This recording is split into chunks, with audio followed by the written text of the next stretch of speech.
What up, guys? RSTSExpressWrestling here. The Mad Scientist. MVP Shear. Back for spring break. Currently have a Wi-Fi in my home now. Got a wireless router, so I'm going to do a lot of videos from home. You're not going to see us sitting in a... not the BK lounge. Not the BK lounge anymore. But right here, with this video here, smash, bang, boom. On this, we're going to do our predictions for the... We were going to do more matches, but we felt the effort going into it was way too much. So we decided to do the top 15 matches we thought... I guess you say it. Yeah. We were going to do like the top 15 matches from the weekend, like that we thought were the best to, I guess, you know, still pretty good stuff. Like we were going to name like 1 through, I think, like there's like 32 matches announced. But that's too much fucking work, people. Don't ask for that kind of stuff from us. I also do want to point out that we finally go over 15 minutes, which is awesome. Secondly, we're going to be bringing you a lot of like previews and stuff. We're going to be previewing all the DGUSA shows. We're going to be previewing all the Ring of Honor shows. We're going to preview in Wrestlemania. We're going to try to bring you some reviews for most of these shows too. I know we're going to watch the $1.99 show. I know we won't be able to watch the Ring of Honor show that night, but we'll watch the Ring of Honor show the next day and the other Dragon USA show. I might have to go back during WrestleMania, which would suck, but we'll try to get you a review for that. We got some more, if you like the Define the Factor video, we got some more like the art of selling, the dissection of the chop. We got some other good ideas. We're going to be pumping out a lot of videos. I know we were a little slow on some things, but we're trying to get caught up, so I think we should just jump right into this fucking list, bro. Yeah, so basically, like I said, this is the predictions of the top 15 matches of the weekend, matches we think are going to be... What we think are going to be the best matches, not the top 15 going into the weekend, what we actually think are going to deliver. So when you see this video, when it goes up on YouTube, it should say top 15 WrestleMania weekend matches prediction. Yeah, that just seems like really long, but I guess it's okay. So, all right. So I guess we'll start out here. Number 15.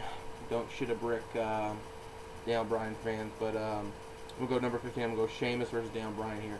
The reason behind this is because I think last year they got snubbed, and then this year they're both in the world title match. Not the WWE title. I guess it's not considerably the big title, in WWE, but still, it's one of their top titles in the company, and now they're in the company. It's not this one. It's not that one, yeah. Not that actual belt. That's a toy belt. No, yeah, that's right. That's not a real belt. I sleep with that shit. But yeah, I mean, I think, like I said, I think that they felt like they got snubbed last year, and even if they get 10 minutes, 12 minutes, or something like that, I think they can produce a 3.5 to 3 3/4 star match. I think that it could be that good. I think Daniel Bryan can do that, and I think Sheamus wants to, with his first actual match at WrestleMania, I think he would want to have a good match. And getting in there with a guy like Daniel Bryan, I think it's possible. Daniel Bryan's the same way, being on an actual WrestleMania card, proving that he deserves to be there. So I don't think it's going to get that much time, because they're probably going to give Rock like a 25-minute promo spot. But they're going to have like a This Is Your Life the whole entire like WrestleMania, like just so many promos for the Rock. Absolutely. I want to have a rebuttal against this, if you don't mind, because I do not actually have those on my list. Okay. And while Daniel Bryan does work great, like, 12-minute matches, if they get 12 minutes, I think it's going to be fucking fantastic. I mean, his match with Wade Barrett, I still think was one of the best matches of last year, and it was only like 12, 13 minutes. But I could also see it ending in like 5 minutes. I could see Sheamus just coming out there and squashing Daniel Bryan, just as Vince McMahon's big FU to all the smart fans. I really could see that happening. I'm not saying it's going to. I think it's either going to be really good or really quick and, I guess, painless. I mean, I feel like they have 3 big main events that they want to build up to, and those are the matches that are going to get the most time. But anyways, my first match, number 15 on my list, from Dragon USA, Open the Ultimate Gate 2012, the $1.99 show that you should all get. AR Fox versus Uhaa Nation. I think this is going to be really high-flying, really fun, really spotty, but I think it's probably going to be the opener. It's probably going to get the crowd involved. This is a show where they're competing with Ring of Honor, and they really want to bring their A show, and I think this is a perfect match to start the night off with. Both these guys have had matches in CZW that I've heard have been great, so I really think they're going to let it all out here. They're going to do some crazy stuff. They actually feuded in the promotion they both started in, which I can't seem to think of what it is. It's actually, there's not even a crowd. It's like... Beyond Wrestling. No, it's not Beyond Wrestling. It's another promotion where Heath Slater came from also. Well, Beyond Wrestling, it has a crowd of wrestlers. I know. This is just like basically like like it was like a training facility. Like they did training matches. It was weird. Like if you find, because I looked up Yuha Nation at it because I'd never seen any of his matches, and I'd seen several matches with Era Fox on YouTube. So if you want to see a preview of this match, I'm sure it's on. I think it's going to be pretty good. It's going to be one thing. This is the big thing with that I always say about DGUSA. It's going to be one thing that ROH is not going to be able to really give the fans is a good high flying spot fest type match. Gotcha. This weekend. Number 14. Right. Yeah, 14 I got. I mean, I thought either one of these matches for Ring of Honor would be good, and I think it's probably going to be the street fight, and that's the Young Bucks versus All Night Express. The street fight. I can't remember what night is it going to be. They haven't announced it yet. They haven't really announced. It's a coin toss, suppose, or coin flip. Yeah. Coin toss. Coin toss. It's really fucking early, people. It's like 2:00 in the morning. But yeah, I mean, I think that one of these matches has to deliver. I think one could be kind of a blah, and the other one has to at least be 3.5 to 3 3/4 star type quality. So I'm gonna go with that at number 14. And I'm gonna go with the same thing, but I'm gonna bring up an interesting point because one of these matches is a tornado tag match, right? Okay. Okay, and one of these matches is a street fight. So isn't the street fight just a tornado tag with weapons? I mean, are they gonna, have to tag in and out during the street fight? I mean, I feel like we're getting the same match with weapons. And does a tornado tag match even have rules? Isn't it anything goes? Because you can just both be in the ring at the same time. I feel like they're giving us the same match and just calling them different things. And I really feel like a big thing, when I look at this match, and I guess I could say this more in the preview for the show, when I look at these two matches, I think it's going to be like,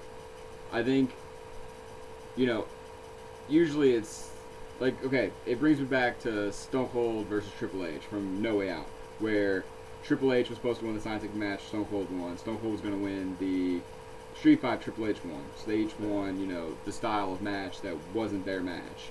That's right. I think this time it's actually going to be ANX wins the Street Fight and the Young Bucks win the Tornado Tag style match. I just feel like you don't think it's one-sided. You don't think one team wins both. No, I feel like one team's gonna win their strong point because you see like the team always lose their strong point. I don't know why they do that. Like, oh, they beat them at their own game. Like, I think this time they're just gonna win their own game. That's just the thing I think. But we'll go back on the preview. But yeah, I have the same match, which is pretty funny. But yeah. 14 street fight with me too. Yeah, number 13, I got Adam Cole versus Kyle O'Reilly. I see a feud here brewing. I think that two young guys finally got to prove what they could do at Young Wolves Rising. Cole getting the flash pin on Davey. And high crossbody. Yeah, which I didn't see that coming. I could have thought it would have been something different. But I don't know, I think Kyle O'Reilly is probably going to get the win here. I think he's kind of leaning towards kind of doing a heel thing. But I think kind of made like some kind of deal where Cole wins here and then Cole won at Young Wolves Rising and then maybe they have O'Reilly win here. Because another very they're really trying to push both these guys to that next step and that next level.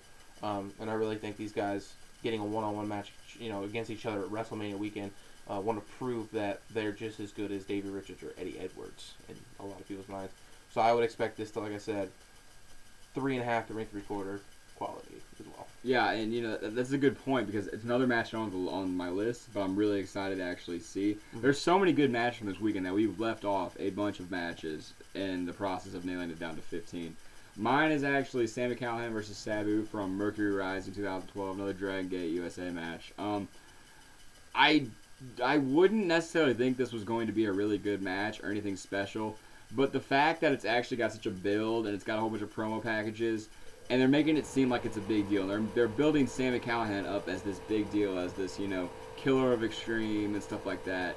And I really like the direction it's going, and I don't know if Sabu can still deliver, but I think it's something that, as a storyline invested, and I appreciate that it actually has something going for it. Maybe it's a little high on my list. It could be complete crap, but I really think these guys are going to go out there and they're going to be motivated to put on something good. And I think it's going to be a pretty solid contest. Okay. I don't know. I honestly just don't think Sabu can go anymore. I don't either, but I think in spurts he could. I could really see just Sami Callihan just beat the shit out of him and squash him. That could be great too. Could be entertaining. Number 12 I got here from Dragon Gate Show. Which one is I don't really know. Show. It is Open the Ultimate Gate 2012. Open the Ultimate Gate. So that's the next one. Cena and Ricochet versus Gargano and Taylor. By the way, we did these lists on our own. We did not. Yeah, we didn't collaborate. We have a couple that are the same, and this is one of them. But yeah, huge fan of Gargano and Taylor as a team. Ricochet and Cena have been teaming for a while. I expect this to be a good high spot type tag match. A tag match you probably wouldn't see from Ring of Honor. I mean, unless it's like a Young Buck match, but Young Bucks have kind of been slowing down, kind of getting more scientific in the ring. I would expect this to be a lot more high flying with Ricochet in there, and Gargano is kind of leaning more towards the scientific side, but I would expect this to be one of the top high flying type tag matches of the weekend, and I would expect this to be 4 stars flat. Yeah, it looks like it should be really good. You know, I really love Shima and Ricochet as a team. They're a great Gaijin Japanese tag team. They work so well together. You know, Gargano and Taylor are always just, you know, they always bring it. They're always really good. They prove they can hang with all the Japanese wrestlers in Dragon Gate USA. My biggest thing is I think that this might possibly actually main event the show, and I know we disagree on that. It's listed as a top main event. I know it's definitely not the most marquee match in the card, but if we go back to Untouchable 2009, neither was Ryo Saito and Genki Horiguchi versus the Young Bucks, and that main evented. I think that may possibly hurt it a little bit. That may be why it's a little bit lower on my list. But, I mean, I still feel like it's going to be a good match. I still feel like it could be 4-star quality. I still feel like, you know, it's going to be something that it's still going to, if it does end the show, it's going to carry the show out on a pretty high note. Yeah, I mean, I still think it's going to be good, but according to what's also on the show, it's going to get overshadowed. It's going to get overshadowed, matches. even if it's the main event. So. Yeah. But I still think it could be a really good tag match. Next year, we got number 11, Eddie Edwards versus Kevin Steen here. You know, I think the night prior, this is on night 2, I believe, right?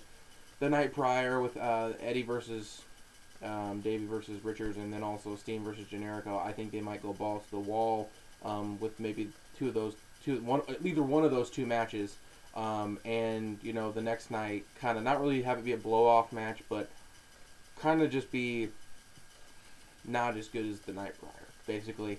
Like I said, I think this could be 4 flat, 3 3/4, 4. But the intrigue, the reason I have it above some of the other stuff, is because of the Kevin Steen factor. You never know what he's going to do. The entertainment value of Kevin Steen, obviously gets him on here just for that alone. But the match quality, I think, this could be right 4 flat as well. Right, and I see this match ending in probably. I actually think Edwards might win via DQ, or might end in a count out. I don't really see either of them going over clean. I know Steen should look strong, but I feel like they want Edwards to stay strong too because he's one of their top main event guys. I have it also listed as number 11. I think it's gonna be a pretty good match. Not really much to say. They don't really have much of a reason to fight. I mean, it's part of the Blind Destiny thing, but I think we all know it's gonna be Richards versus Elgin for the title. If it's not that, I would be highly surprised if they switch the title. So, yeah, that's basically all I have to say about that match. Just a solid match. No really backstory behind it. We'll see where they go with it, though. Yeah. All right, number 10 here. Probably my first surprise so far here on this. I really just think the absolute rut that Wrestling's Greatest Tag Team is in right now, that they have to provide a good to great tag match, and I think they can do it with the Briscoes. So I'm going to have 10 here, the Briscoes versus Wrestling's Greatest Tag Team. I think the Briscoes also do need a really good title retain, and I don't think Wrestling's Greatest Tag Team wins here by any standard, but I think this should be really good. And I think last year at these WrestleMania shows, Wrestling's Greatest Tag Team had what I would consider their best tag team to date anywhere against the Wolves. So I think this could be another thing where they could have another great match with the Briscoes as long as they're willing to do it. I know Charlie Haas is settling down and Benjamin's getting old, and these guys are kind of not the tip-top shape they used to be, but I still think if they're in the ring with guys like the Briscoes, I think they can provide a 4, even 4 1/4, even 4 1/2, but I don't know if it gets that, great. I think the highest this could get is maybe 4 1/4 stars. I'm really low on Wrestling's Greatest Tag Team, so I actually don't have the match on my list. I have a different Briscoes match from night one. The Briscoes versus TMDK, which is the Mighty Don't Kneel, which I think is a freaking awesome tag team name. I only think the only better one is Dark Side Tension, which is Tozawa and BB Hulk. I thought it was Team Murder Death Kill. I don't know where I randomly got that, but sounds cool though. It does. I'm really super jacked for this match. If you haven't seen the little promo package they did with them in the back where the Briscoes and the Mighty Don't Kneel met, I would go watch that because that got me excited for this match. That alone made me want to see it. Reading that they were actually a pretty good tag team made me want to see it. They won basically what seemed like a throwaway tournament, and now they're getting thrown in there with Briscoes. I think they might beat the Briscoes. I really think they're going to beat the Briscoes and get a title match sometime down the road. I really see that happening. I really see this match being the most surprising match on any of the shows. I feel like out of all the matches that we think are going to be good, this one's going to surprise a lot of people that don't know a lot about TMDK. Yeah, I mean, I've seen them a couple times and know, and I've been impressed with what they've done. I don't think they've gotten in the ring with a good, great quality tag team. I think a lot of teams they were facing in Noah were kind of just Japanese guys, and they were going over them, and and I don't know. I think this would be a true test to see if they're any good, but I don't want to jump the gun and say that put them on there yet. But he's gonna keep reliable world's best tag team. I think that it could work, but number 9 here. I'm gonna go with a match that I think. It's really hard from 9 on up. Really, just any of these matches could be anywhere. Yeah, but I'm going to go with Davey Richards versus Elgin. I don't think this is going to be... I think a lot of people would expect this to be kind of like a strong style power type contest. But I think Michael Elgin kind of would like to... this is just me personally. Would want to prove that he can get on the ground. I see power spots and I see strong style spots, but if they're going to go full-fledged with this and kind of like make Elgin, a main event type guy, if they were willing to go that far, I think they have to prove that other than 12-minute matches that he has where he basically dominates, he needs to get on the ground and work with a guy like Davey Richards who has that kind of stamina, which I think he can if the opportunity arises here. Arises or aroses? I don't know. Rises. I guess that makes sense. So I would expect this to be a kind of a coming out party for Elgin as an actual, maybe ground type wrestler. I've never really seen him do that much, but I think in a world title match against Davey Richards, Davey Richards is one of those guys that likes to go 35, 40 minutes. And I don't know if Elgin can do it. And this is the last match we actually agree on in unison at the same pace. I don't see it going 35, 40 minutes, though. I don't. I see it going 20, 25 minutes. I'm a big fan of Elgin. I watched a lot of his stuff from IWA Mid-South. I think he's great. He's an absolute powerhouse in the ring. He's a hoss. I mean, the dude is ridiculous on, just the things he can do. And, Richards, I know he made the Hate 5. I kind of hate Davey Richards. I don't really hate Davey Richards, the wrestler. I more hate him as, the promos he cuts. And, he kind of just seems like he's, shitting on the business. But I still think he can deliver when it comes to the ring. I still think he's a pretty good worker if he would sell just a little bit. But yeah, this match from night 2, I think it's my top match from night 2. Yeah, it is. This is my top match from night 2. This is the match I think is going to be the best match from that show. Between this and Edwards and Steen, it's a pretty solid card.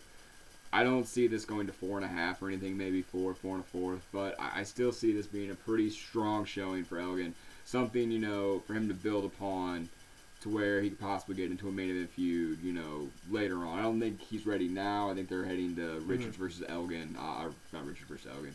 Richards versus Steen, obviously, is where they're going with that. But I think this would be a good first showcase for Michael Elgin for people that, want to see what he can actually... I mean, we've all seen him do, like you said, the 10, 12-minute match. Let's see what he can do in a 20, 25-minute match. Does he have more substance to him? Yeah. I think people are going to find out that he does. Gotcha. I would agree with that. Next, number 8 here, I got Kevin Steen versus El Generico here. The only reason I have this as low as I have it is a lot of people are kind of, screaming over, oh, wow, they're going to have another match. It seems like it's, going to be Generico's farewell match here, possibly. Maybe going to evolve. Going to evolve, Dragon USA, possibly. Into an El Generico, too. But that was just random as hell. Poor guy, too. That's random. But I think here, I think it's funny with this match here because I think they've worked together so many times. The Death Before Dishonor show had that great opening match a couple years ago, and then they led up all the Final Battle, all the matches they've had, the matches they've had in PWG. It almost, and I hate to say this, it almost seems like you've seen everything out of these guys, like in a match. And even I haven't seen a package Paul driver on Thumbtacks yet. No, that hasn't happened. I want that. I don't know if that'll happen, but to me, it just seems like these guys have literally done everything they can do, and even if they do some just ridiculous things in this match, to me, it just seems like, you've seen it all, and it doesn't. I mean, it doesn't seem like it's gonna be bad. It just seems like it's gonna be overshadowed because they've had so many matches, and this kind of seems like. And here's the thing: if the fans are really behind the idea of El Generico, is he on night 2? Or is he just on night 1? He's just on night 1.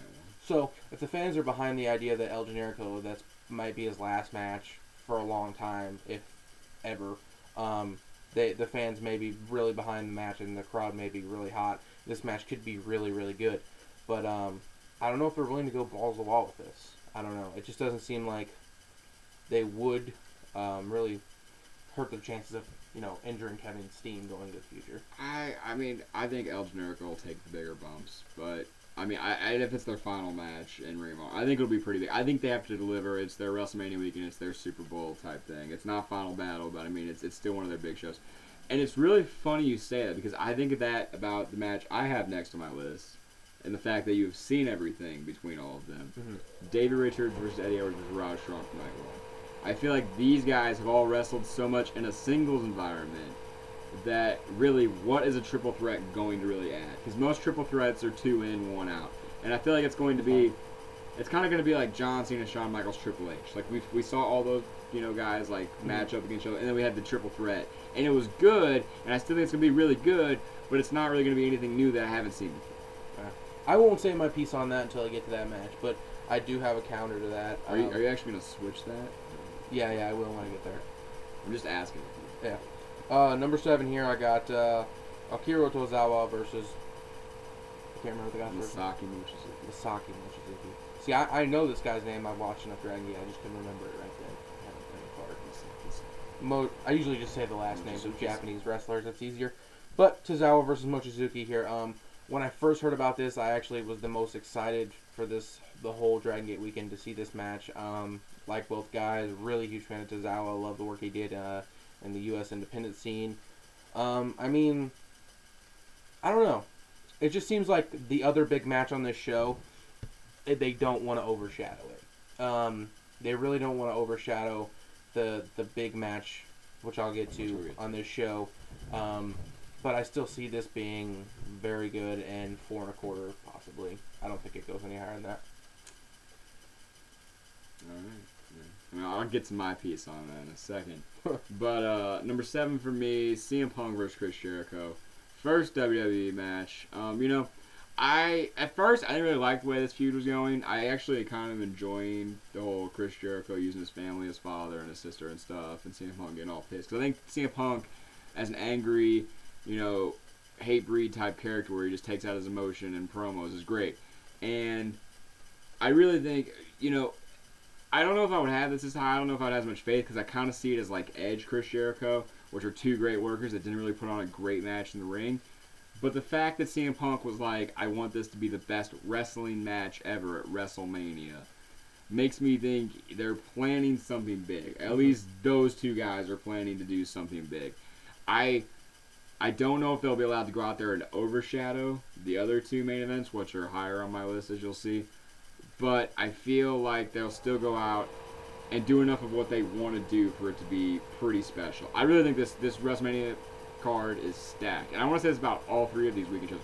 I think this could possibly be the best weekend in North American wrestling history. I really think this weekend is better than the previous 2 weekends when Dragon Gate and Ring of Honor competed and had shows, and WrestleMania happened as well. I think this is the strongest from all 3 standpoints. I think the Dragon Gate card is the strongest this year. I think the Ring of Honor card is the strongest this year. And I think WrestleMania is the strongest this year. So that's my piece on that, just in the middle of this video.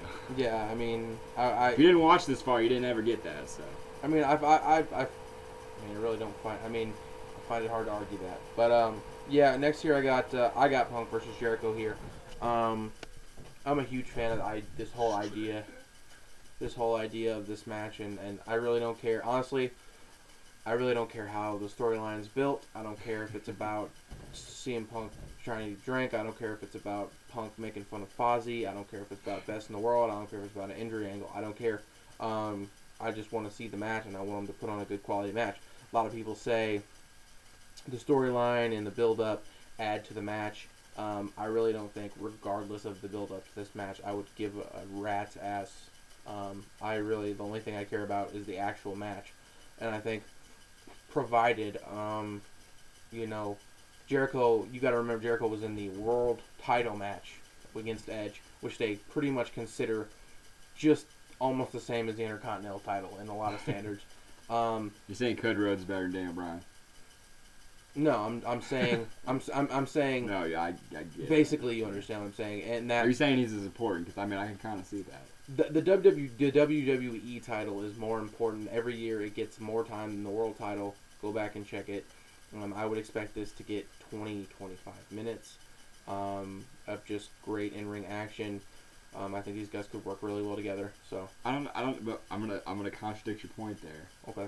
John Cena and Batista lasted less time than Edge and Chris Jericho did from WrestleMania 26. How do you know? You know that for sure?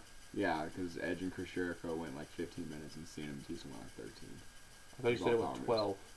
It went 12 or 13. We went one or the other. I'm for sure on that. You can look it up after this, and if I'm wrong, you said. I'm pretty sure Cena and Batista went all over. I can look this all up right now as I'm reading off my next list. My number 6, Pac versus Low-Ki. Gabe's main event orgasm match right here. This is his dream match in wrestling right now. He announced it at the halftime of the Super Bowl. The only reason it's down this low at number 6, and I almost think I put it a little too low, is the fact that I think there's a small chance they could fail and it could not live up to the lofty expectations. I don't know if their two styles are going to mesh as well as everybody thinks they are. I still think it's going to be a fucking fantastic match. This can be 4.5, 4 3/4 if it gets enough time. They just let them go balls out. But I don't know if it's actually going to reach that level. I have a little bit of doubts. I have a little concern. But I still think that this is their selling point. This is their $1.99 selling point right here. Everybody should pay the $2 just to see this match. It's still going to be worth it, even if it's... Low-Ki and Pac on a crappy day is still 4 stars. Probably. So, that's all I got to say about that. Yeah. Number 5 here, I got Seymour, Ricochet, and Mochizuki versus Low-Ki, Tozawa, and Hulk. Okay, I'll let you do your spiel on it, but, normally with these Dragon Gate six-man matches, they always tend to try to outdo the last one. They're always predominantly just all spot type matches, and they're always usually just the best spot matches ever. And I see this being just like that, but I don't see it being the best one they've ever had. I see it being interesting, and I see it being a lot slower and not near as high paced as the other ones that they've done in previous years. I think they might want to kill a lot more time with this one and make it be the main event. But I still think it could be really, really good. But I don't think it's the best Dragon Gate match of that weekend. Alright, before we go to the next one. Chris Jericho defeated Edge in 15:48. John Cena defeated Batista via submission in 13:30. Alright, well that's John Cena and Batista though. Who carried who in that match? Neither guy can carry each other. Vince McMahon. He carried them both out there, so they had a good match in 13 minutes. Alright. Next, I don't even know which other that is. That's why it's too far. Next match, and the only reason there's actually 2 reasons I have this above Pac versus Low-Ki. One, I felt like I had to at least have one Ring of Honor match in the top 5. I felt like I needed to be unbiased there. Okay. 2, the feud. They've had such a big feud. Kevin Steen and El Generico from night 1.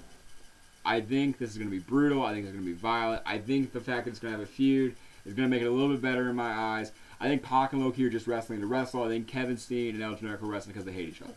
And I know that's a storyline, but they've had such a great feud that I still feel like they can come back and get people back invested in it right away. because people were still invested at Final Battle when he came out there and just packaged Paul driving him off the apron through the table. So I think it's going to be a big deal. I think it's going to be the best match of Ring of Honor's entire weekend. Not downing in the Ring of Honor cards. I just think the Dragon USA cards are stronger. That's an unbiased opinion, even though I am a Dragon USA mark. It is an unbiased opinion. I think even you might agree that they are a little bit stronger.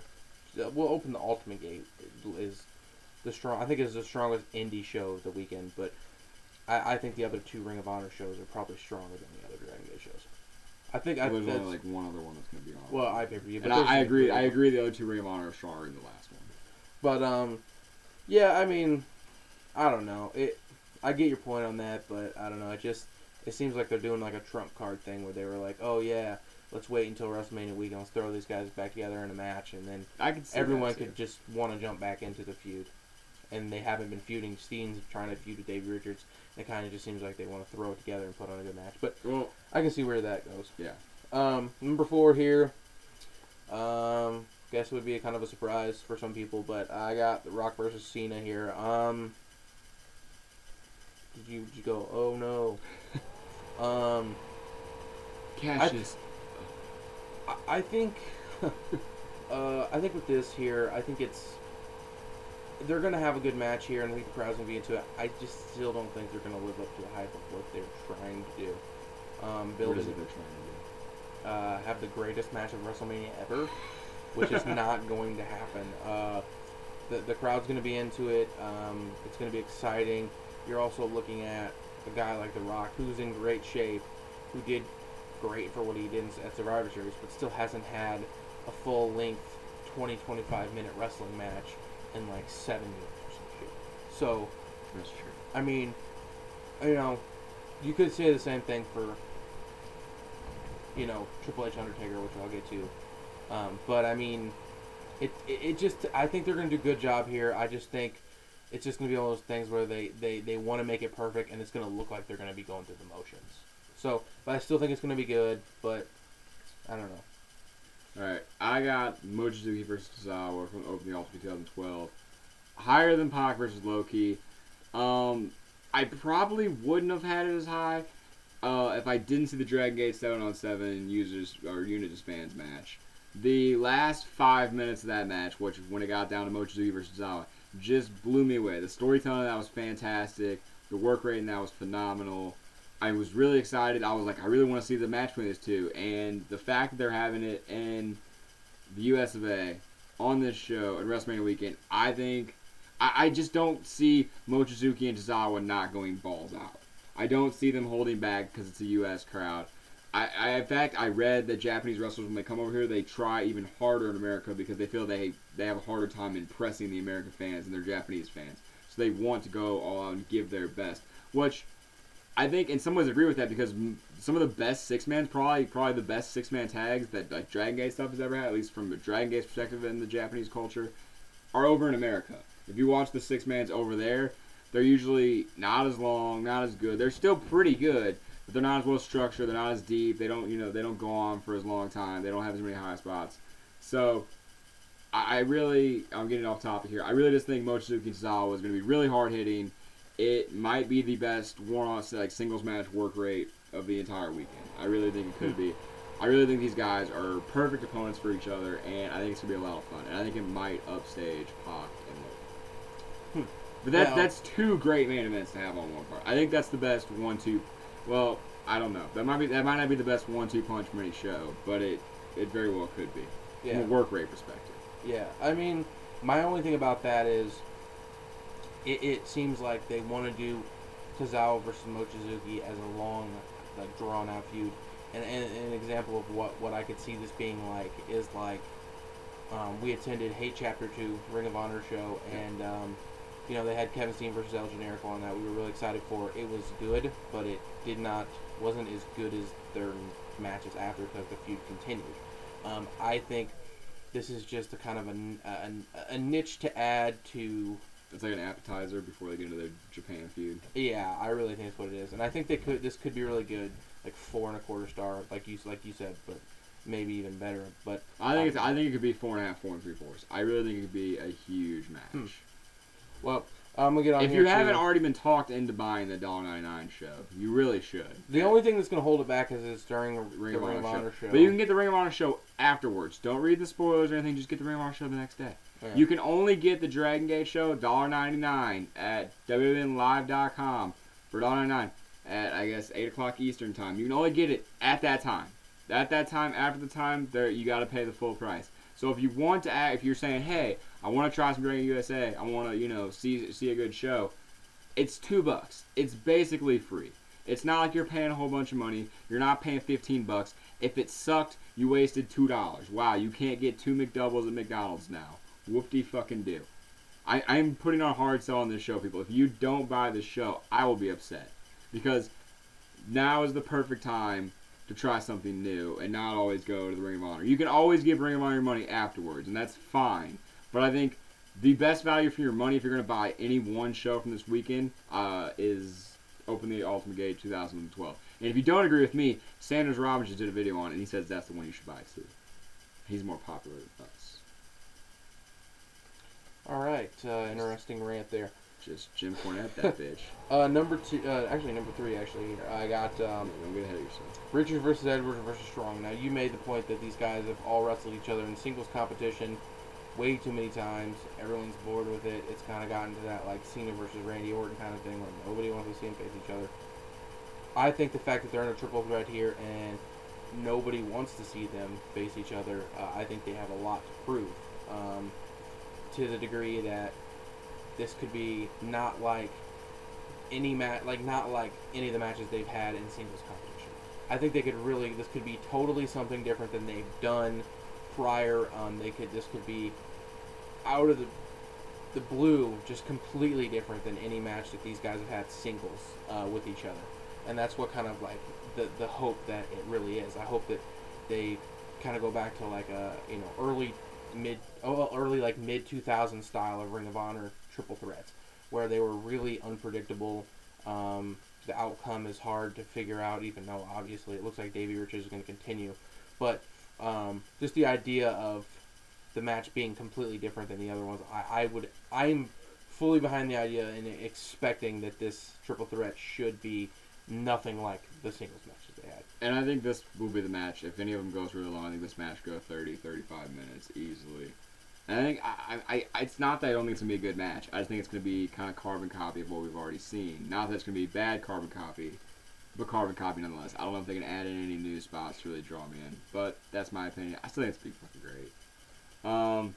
Number 3 on my list, Triple H Undertaker Hell in a Cell. This is the match that has the best storyline behind it. I think we can both agree that one there. Yeah, probably. The promo work is fantastic. We actually did a video, if you want to watch it. Where is the passion of wrestling nowadays? And it was kind of based around Triple H and Shawn Michaels promo. How none of the guys in WWE right now cut a promo like that. And most of all the promos bar one. I think there was one promo I didn't like. It was the first promo Undertaker came out and cut. Everyone since then has been pretty fucking damn good. And it's got me really invested into this match. Yeah. And it was hard for me to put it so high, but I just almost, I couldn't really say, no, it doesn't belong to be here. Because it is a huge matchup. It's like they say, it's the end of an era. I think Triple H might retire here. I see Undertaker going undefeated, 20-0. No way it gets broken. He seems to possibly disagree. I don't think it gets broken. I think, like I keep saying, it's easier to sell 20-0 shirts than it is to sell 19-1 shirts. Gotta think about your future. You could turn Triple H heel, yes, as a manager or general manager or all equally. But yeah, I think this match, it could be fucking epic. This could also, we could all just fall on our face in this pick for having this match this high. It could be, we could say it could be utter crap. If it could be Kane and Undertaker. I don't think so. I think Triple H is a lot better than that. But I mean, I've seen a bad Hell in a Cell with Undertaker in it recently, in the last few years. It's 2 years later now. But he brings it to WrestleMania. I think this will be good. I kind of like the Shawn Michaels moment. I kind of don't. But I love the whole promo they're doing. I just don't even care that he's in there. It doesn't bother me anymore like it did maybe a little bit at the start. But yeah, that's number 3 for me. All right. Yeah. I mean, number 2 I got here is Loki versus Pac. Now. I'm not really I'm not really with the idea of what are you doing? I'm trying to plug this in, dude. No, it's fine. Right. I wasn't really behind the idea of a kind of a spot match with like Loki and Pac, but I think that the whole idea behind Gabe being so excited and announcing this during the halftime of Super Bowl, which is huge. This is the showcase match of the weekend for Dragon Gate USA, and this has to show up, and this has to be, in my opinion, like Davey Richards versus Shingo or like Bryan Danielson versus Shingo. There's just no doubt in my mind that this match has to be 4 3/4 stars. It has to be that level, or it almost just seems like DGUSA might just be ripping their fans off. But this is not the best match of their week. I would say even over Tozawa and Mochizuki. Even though this has no storyline behind it, neither did Davey versus Shingo, neither did Danielson versus Shingo. Yeah, and you gave Danielson Shingo like you come all over it. I gave 4 3/4 to both those matches. So I mean, if it's that good, I'll give that. But I think that's number 2, second best match of the week. I have a different Dragon Gate USA match from Mercury Rise 2012. I have Loki and Dark Side Tension, which is Tozawa and BB Hulk, versus the Spike Mohegans of Shima and Ricochet versus Saki Mochizuki. So I know his name, if you didn't know from me. I think this could possibly be the best 6-man tag that Dragon Gate has ever done in the United States. I look at all of these wrestlers, and I really can't find a weak link. It used to be BB Hulk, but I love his new, emo style character. I think he's a lot better when he just comes out there as just like a crazed killer almost. His kicks are a lot more deadly. All these guys, most of these guys I should say, are super hard hitting. There's a high flyer in there in Ricochet. Shima is the ring veteran that can hold it all together. So is Mochizuki. Tozawa is just fantastic right now. Loki's looking to prove himself. I like the story behind it too. I like that it actually has a little bit of a story. If you didn't see Open the Golden Gate, which I didn't, but I saw the promo afterwards, Loki came out there and basically said, he wanted to fight, the best of Dragon Gate as to offer. He said he wanted to fight Mochizuki, who was, the guy that was, he wanted to fight for his longevity of his career, all his accomplishments during his career, how great of a career he's had. He wanted to fight Ricochet because Ricochet was the, best rising star in Dragon Gate, winning 3 of their titles in Dragon Gate. In Japan, I think it might be the first American to win 3 titles over there in a year. He won it, in such a short time. He had an incredible year last year. And then Shima, the founder of Dragon Gate, the icon, the one guy, when you think of Dragon Gate, that's who you think of. He said he wanted to fight those guys. I think it's funny he's teaming with Dark Side Tension because he kind of fended those guys off when he came out there. That's kind of, I don't know, is he going to turn on them? I'm excited for this match. I hope it's just a straight-up wrestling match. I think it's going to be a classic. I think it's going to be a clinic and just high-speed, hyper-style wrestling of just moves and moves and moves. And I know, some people don't like moves, some people don't like Spot Fest. Who fucking gives a care? I think it's going to be fucking fantastic. I think this match could be just as good as the first one. And that's why it is number 2 on my list. It was almost number 1, but I just could not put a 6-man Spot Fest as my number 1.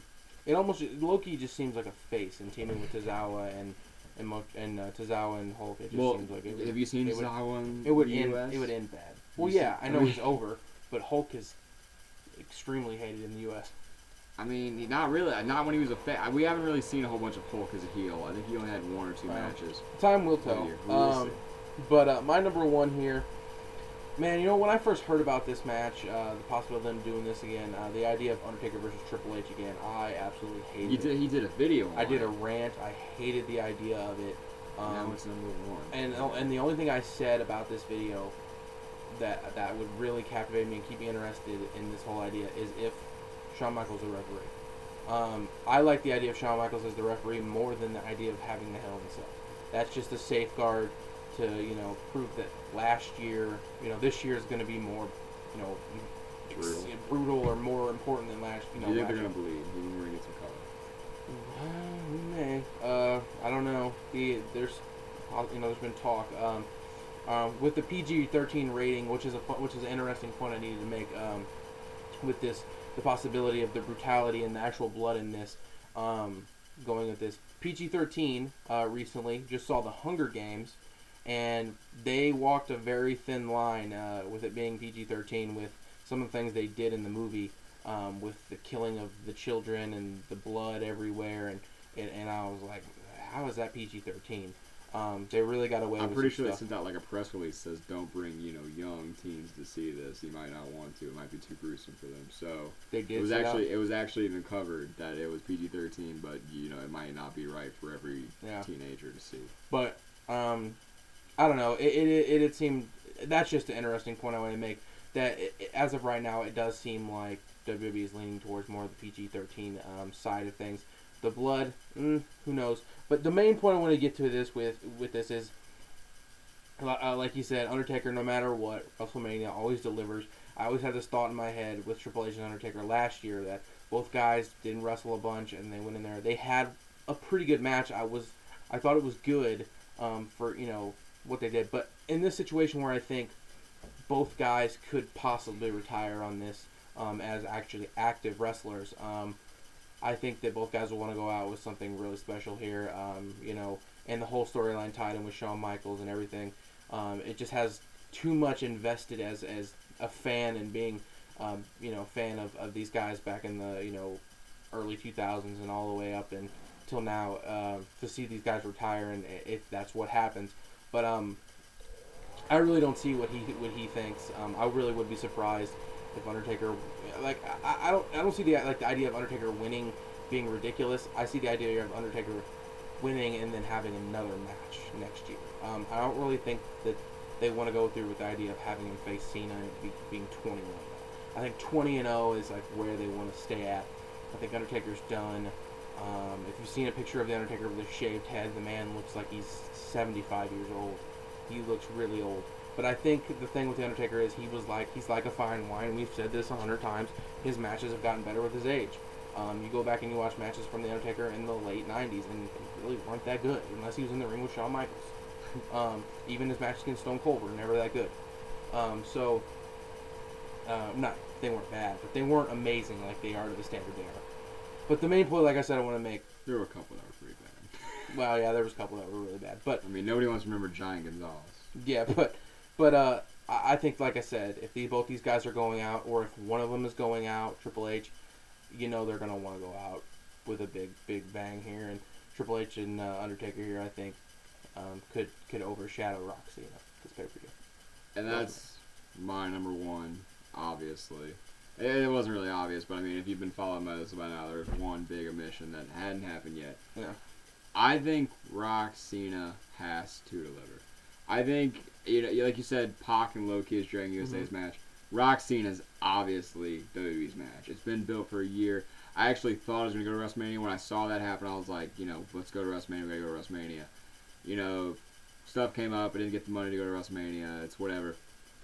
I'm going to get to see it for free, probably from a better seat anyway. So, but I think if it doesn't deliver, it could possibly be just one of the biggest blunders in wrestling. It is such a big deal.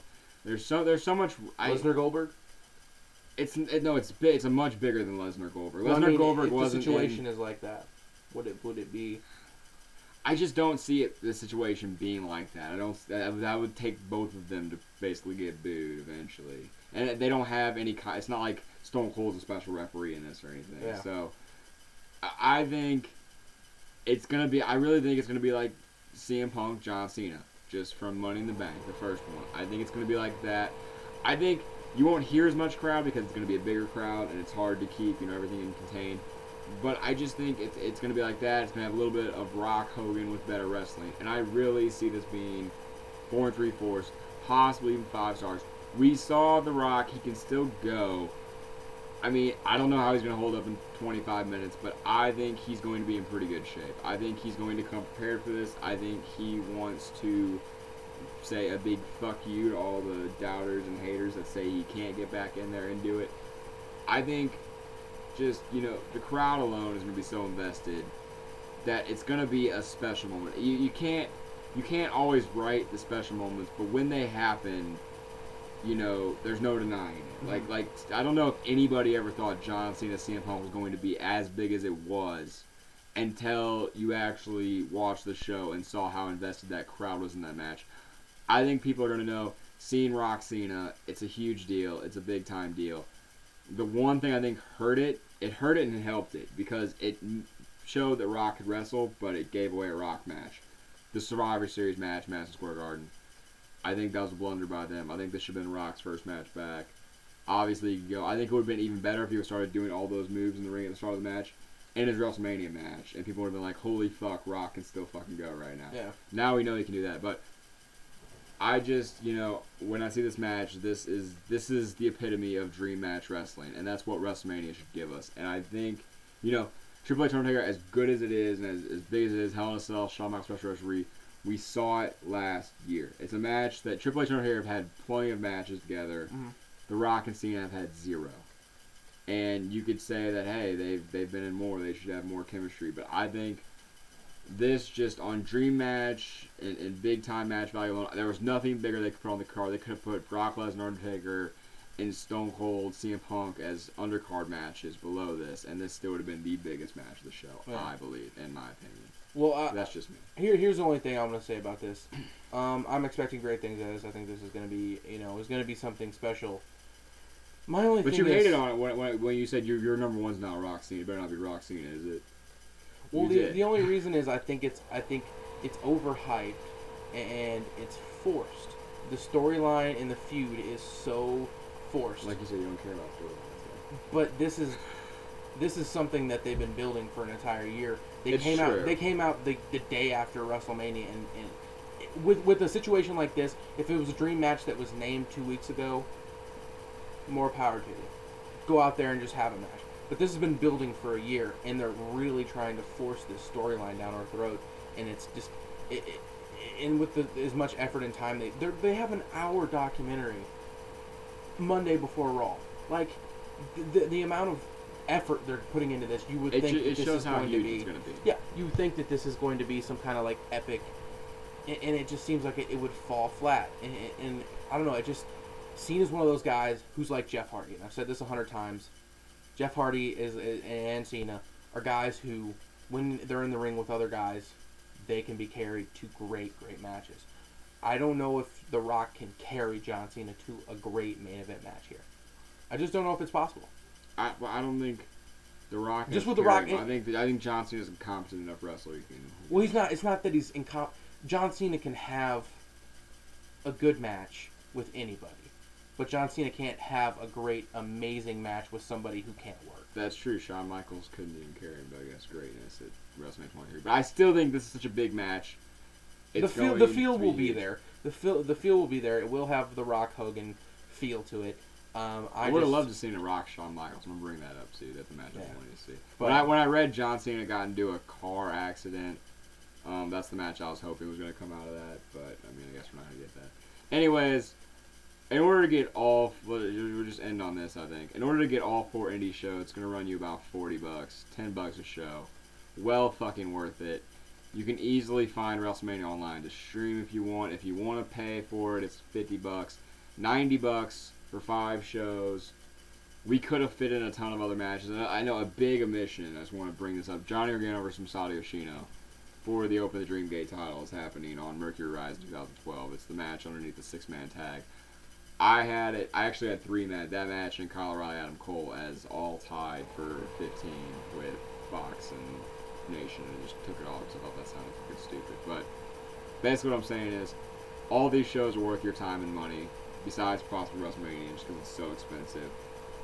You're basically paying $10 per show. I think this year with WrestleMania, the actual cost of the pay-per-view is definitely worth the buy. Oh, it is. It's got 3 big matches. I just think $50 for a show is a lot to spend. Yeah. And I don't think anybody has really that kind of money to spend on a wrestling show. There's a reason. If WWE dropped their shows like $20, $25, I think a lot more people would actually buy their shit instead of streaming it. That's just a hint to you guys. Not you guys are watching, but a hint to WWE, like, lower your fucking prices. Yeah, we're in a recession, $4 a gallon for gas can barely get to wherever. But who knows? What are you looking at? I thought like that Ghost Ride, the whip would have helped me with their recession, but it wasn't the right fucking t-shirt. Oh. It was the Have You Seen Them? I gotcha. Alright, well this is RSTSExpressWrestling, the longest video we've ever done. So far. Yeah. I mean, if we would have done the shooting with the Shooters series that we fucking did, because Big Rat didn't fucking ask us. He's a fucking prick. If we would have done that as one video, it would have been like an hour 15. So this is the longest video we've done because it was the longest we could actually. We put like 10 minutes into this effort to coming up with a list. And we just talked about it for just 50. If you stayed at the end of this video, I want you to like it and comment and tell us what you actually thought. If you put the time and effort in to listen to this whole video. Kyle9965, I'm expecting you to like and comment this video, bud. Because I know you will watch the whole fucking thing and then tell us your list. I want to hear your list, buddy. But yeah, this is RSTS Express Wrestling. Mad Scientist, MVP, Sheer, 123, R88. Still doesn't make videos on his own channel, but still wants to have that long ass name. We're gonna. Yeah, I just want to leave you with this. Larry Dallas is a faggot. Later.